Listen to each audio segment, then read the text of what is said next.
तो दोस्तों अभी मैं वही सोच रहा था कि जिनकी पत्नियां चली जाती हैं अपने पति को छोड़ कर के, या जिनकी पत्नी चली जाती है अपने पति को छोड़ के, तो क्या होता है उनके साथ।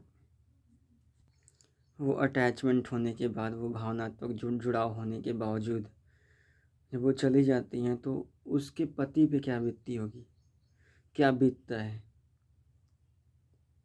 और जब इस किसी इंसान को, जब किसी व्यक्ति को ये चीज़ पता चलता है कि मेरे इस रीज़न की वजह से, मेरे नाकामयाब होने की वजह से, मेरे पास फेम नहीं होने की वजह से, मेरे पास लोगों का रेस्पेक्ट नहीं होने से मेरी पत्नी, मेरी वाइफ चली गई किसी और के साथ में, किसी और के साथ में चली गई, तो ये उस समय आपको रियलाइज़ नहीं होता है।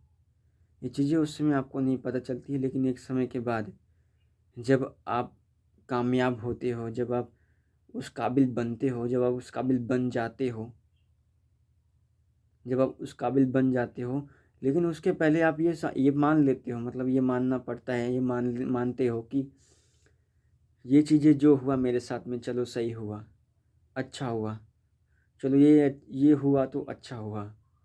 और किस लिए अच्छा हुआ? क्योंकि भगवान की कुछ अलग ही मंजूरी थी, परमेश्वर की कुछ अलग ही मंजूरी थी कि इस तरह से मुझे झेलना पड़ा, मुझे ये काम करना पड़ा। लेकिन आज जब मैं कामयाब हूँ तो वो वो वाइफ़ जो चली गई थी वो वापस से आना चाहती है। लेकिन उसके पहले आपको ये समझ में आ जाता है, उसके पहले आपको ये समझ में आ जाता है कि ये जो वाइफ़ मुझे छोड़ के गई, मेरी वाइफ़, वो कितनी कितनी अच्छी थी और कितनी ख़राब थी। ये तो भगवान का दिया हुआ एक आशीर्वाद है कि जो हमारे पास में आए वो अच्छे लोग आएँ, अच्छे सोच के लोग आएँ, अच्छे विचार के लोग आएँ।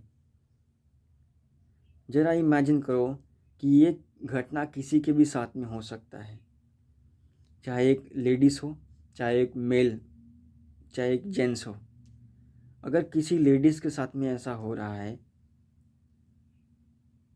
किसी लेडीज़ के साथ में उसका पति जो है उतना वो चीज़ें नहीं कर पा रहा है, वो मोहब्बत, वो प्रेम नहीं कर पा रहा है, वो प्रेम साझा नहीं कर पा रहा है, और वो इसलिए अपनी पत्नी को तलाक देता है, इसलिए अपनी पत्नी को छोड़ करके किसी और की पत्नी के साथ में, किसी और की माया के साथ, मतलब जैसे कि दुनिया में जो चल रहा है अभी, वो अलग अलग लड़कियों का रीति रिवाज चल रहा है कि उनके साथ में भाग जाना, उनके साथ में चले जाना, ये सब जो हो रहा है,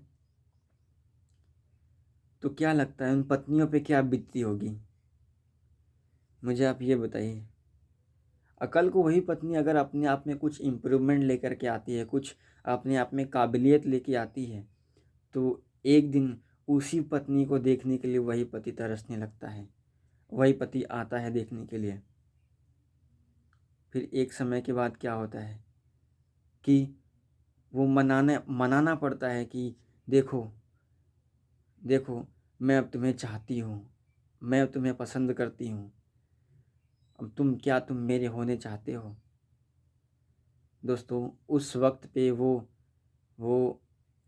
पुरुष या वो महिला कभी भी आपके साथ में नहीं रह पाएगी, क्योंकि जो इसका इमोशनल बॉन्डिंग था, उसका जो इमोशनल जुड़ाव था, वो कहीं ना कहीं टूट के चूर हो चुका है, बिखर चुका है।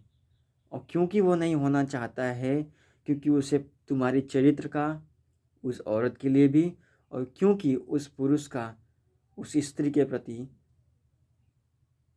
जो जुड़ाव था वो ख़त्म हो चुका है, वो हमेशा के लिए नष्ट हो चुका है। वो कभी विश्वास कभी नहीं बन सकता है, कभी भरोसा, कभी यकीन कभी नहीं हो सकता है। तो मेरे भाई, आप अगर किसी के साथ में ऐसे करते हो तो आप ऐसा ना करिए कि किसी के साथ में आपको सिद्ध करने की ज़रूरत हो जाए या ज़रूरत पड़ने लगे। मेरा कहना यही है कि हम सब, आप सब एक साथ मिल कर के रहें, एक साथ। किसी की ज़रूरत पूरी नहीं हो पा रही है, किसी की ज़रूरतें अधूरी रह जा रही हैं, तो उसमें एक सकारात्मक सोच लेकर के हम आ सकते हैं। सकारात्मक सोच विचार से हम बना सकते हैं और वहीं से कुछ क्रिएट कर सकते हैं, ये कर सकते हैं। तो दोस्तों, मेरे एक वीडियो में यही एक मैसेज था, मुझे लगा कि आप तक ज़रूर पहुंचानी चाहिए। अगर आपको ये मैसेज अच्छा लगा तब इसको लाइक कर सकते हैं, अनसब्सक्राइब कर सकते हैं इस चैनल को, क्योंकि इस ऐसी ही सकारात्मक वीडियोज़ को मैं हमेशा आपके सामने प्रमोट करता रहूँगा। वीडियो देखने के लिए आप सभी का शुभकामनाएं और तहे दिल से धन्यवाद। Thank you.